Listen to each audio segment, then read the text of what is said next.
Cabinet లో జరుగుతున్న సందర్భాన్ని అది కంటిన్యూ చేస్తూనే రాష్ట్ర వ్యాప్తంగా ఉన్న ఆర్టీసీ సోదరులకి ఒక సందేశాన్ని ఇవ్వాలని, ఈ ప్రభుత్వం ప్రజా ప్రభుత్వం, ఈ ప్రభుత్వం ఏర్పడిన తర్వాత అన్ని సెక్టార్లకి పాజిటివ్ గా ఎలా స్పందిస్తుందో ప్రతి ఒక్కరికి తెలుసు.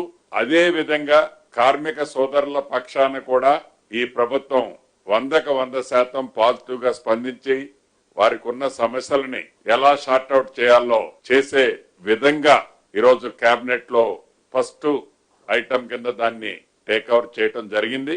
కాబట్టి మా ముగ్గురు పక్షాన కూడా రాష్ట్ర ప్రభుత్వ పక్షాన గౌరవ ముఖ్యమంత్రి గారు ఆల్రెడీ వారే స్వయంగా పంపించారు. ఆ మంత్రులు ఇందాక చెప్పిన సందేశం మళ్ళీ రిపీట్ చేస్తున్నాం.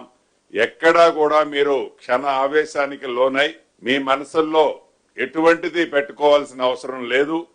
ఈ రాష్ట్ర ప్రభుత్వం ఉద్యోగస్తుల పట్ల, ఆర్టీసీ కార్మిక సోదరుల పట్ల, రిటైర్డ్ అయిన